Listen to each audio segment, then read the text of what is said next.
merupakan penghasil bambu terbesar ketiga di dunia. Sekitar 11% atau 165 jenis bambu yang ada di dunia tumbuh di Indonesia. Potensi bambu sangat besar, banyak dimanfaatkan menjadi alat musik, kerajinan, bahkan kini menjadi bahan bangunan. Yap, bambu menjadi solusi bahan bangunan pengganti kayu di masa depan loh. Hunian berbahan bambu bisa menciptakan kesan alami dan natural. Nah, mau tahu lebih banyak tentang kelebihan bambu sebagai bahan bangunan? Unyil ajak kalian ke tempat pembuatan rumah bambu. Come on, ikuti Unyil. Nah, tuh lihat Mbul. Gampang banget kan kalau mau cari tanaman bambu di Indonesia. Soalnya potensi kekayaan bambu kan cukup besar di sini. Wah, bener juga. Kalau gitu langsung tebang, Nyil. Udah gatel nih. Aduh, nyamuk lagi. Iya.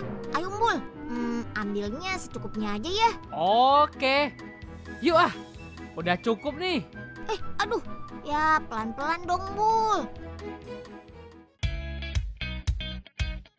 Sebelum diolah menjadi bahan bangunan, butuh perlakuan khusus terhadap bambu.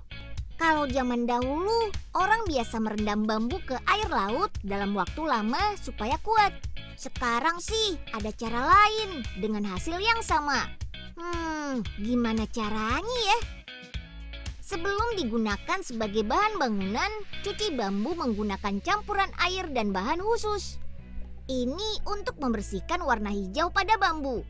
Uniknya, agar bambu bisa awet dan tahan lama, butuh bahan herbal. Terbuat dari campuran bawang putih, cabai, dan bahan herbal lainnya. Lubangi bambu terlebih dahulu agar bahan herbal meresap ke dalam serat bambu.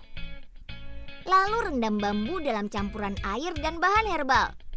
Setelah 24 jam, angkat dan keringkan. Hasilnya, bambu jadi kuat dan tahan lama.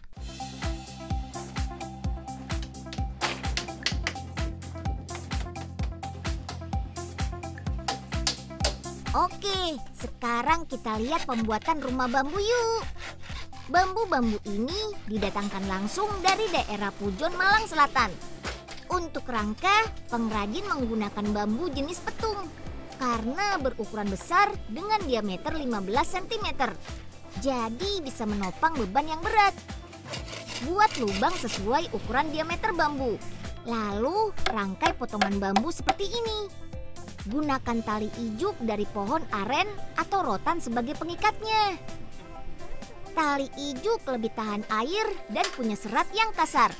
Kalau rotan punya sifat sebaliknya. Pemesan biasa memilih pengait dari rotan agar tidak mudah melukai kulit.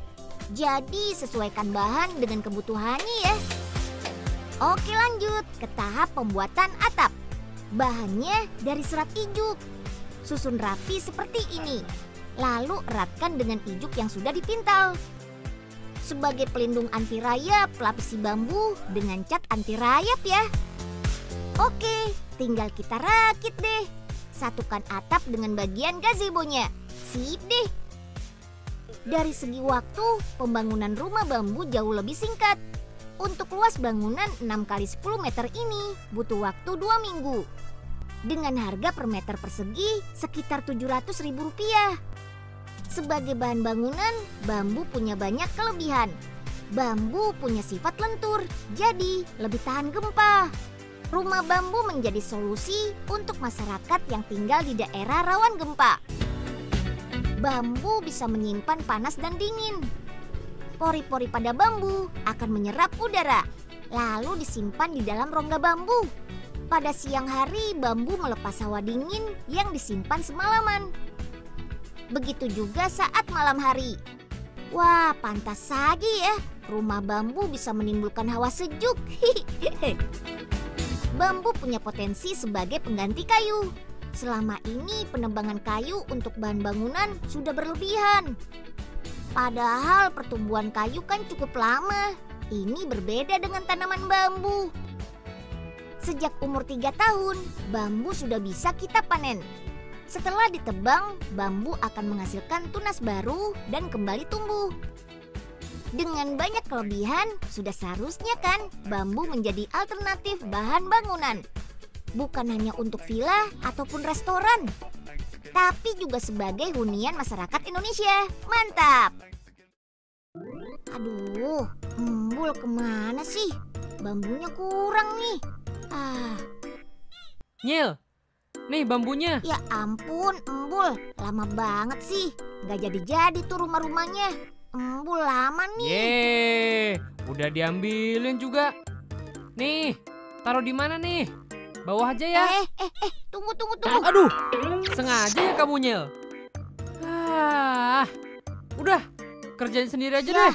Aduh, ya ampun, malah ngambek lagi. Unyil kan gak sengaja, Mbul. Maaf ya, Mbul.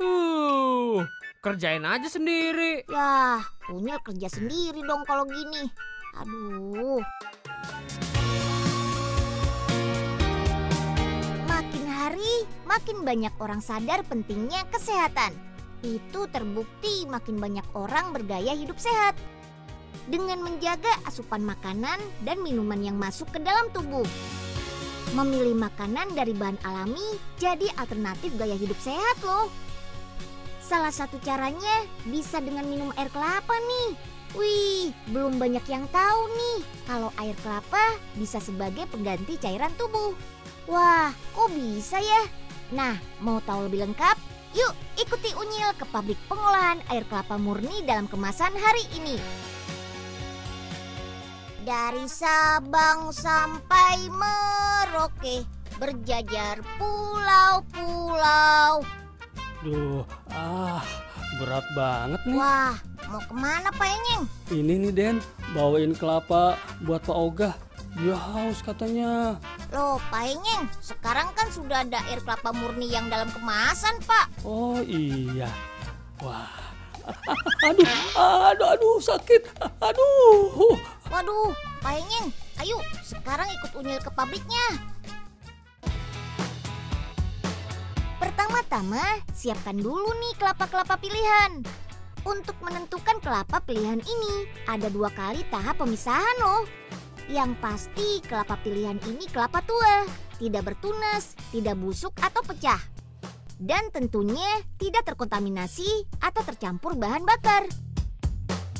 Setelah sortir, langsung kupas batok kelapa. Setiap 6 jam, satu orang bisa mengupas 2.000 sampai 3.000 butir kelapa. Widih, cepet banget sih mas-mas ini ngupas kelapanya. Selain kupas batoknya, kupas juga kulit ari kelapanya ya. Nanti kita ambil daging dan airnya untuk diolah. Nah, seperti yang kakak-kakak ini buat. Kupas kulitnya, belah menjadi 2.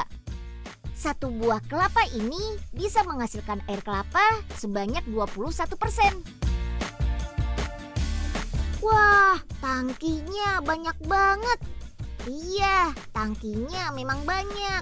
Karena setiap harinya ada 700.000 butir kelapa yang diolah airnya. Di dalam tangki-tangki ini, air kelapa tersebut diolah dalam 3 proses teman. Ada separasi air kelapa yang gunanya untuk membuang minyaknya dan membuang kotorannya juga. Ada juga proses sterilisasi yang bermanfaat untuk membunuh bakteri. Oh iya teman-teman, seluruh proses sterilisasi yang ada di dalam tangki ini dijalankan dengan sistem komputerisasi loh. Dan sistem ini hanya digunakan oleh 2 pabrik saja di Indonesia. Nah, kalau sudah dimasukkan ke tangki aseptik, air kelapa ini sudah siap kita kemas. Alat pengemasan ini adalah paling canggih di dunia, buatan negara Jerman. Wah, keren banget ya teman-teman. Kemasan air kelapa ini ada 2 jenis loh. Ada yang berukuran 250 ml dan 500 ml.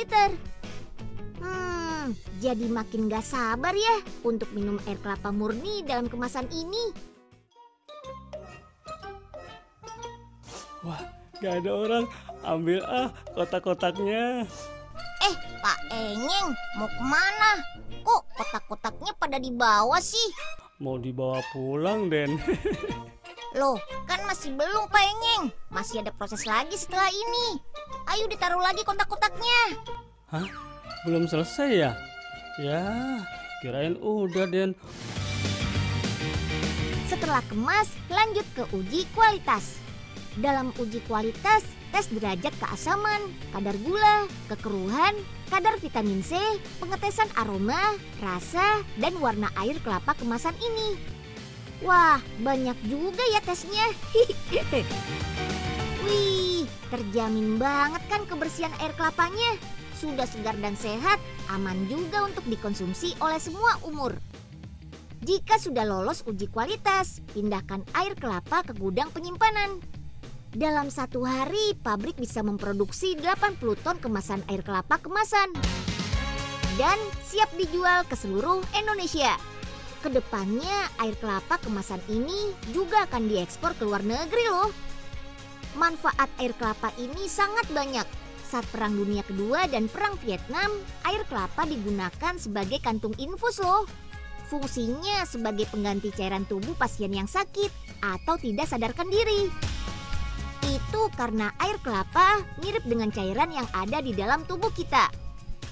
Selain itu, air kelapa juga mengandung vitamin dan protein yang bagus untuk tubuh kita. Mantap! Punya perabotan atau barang lama? Jangan dibuang dulu ya.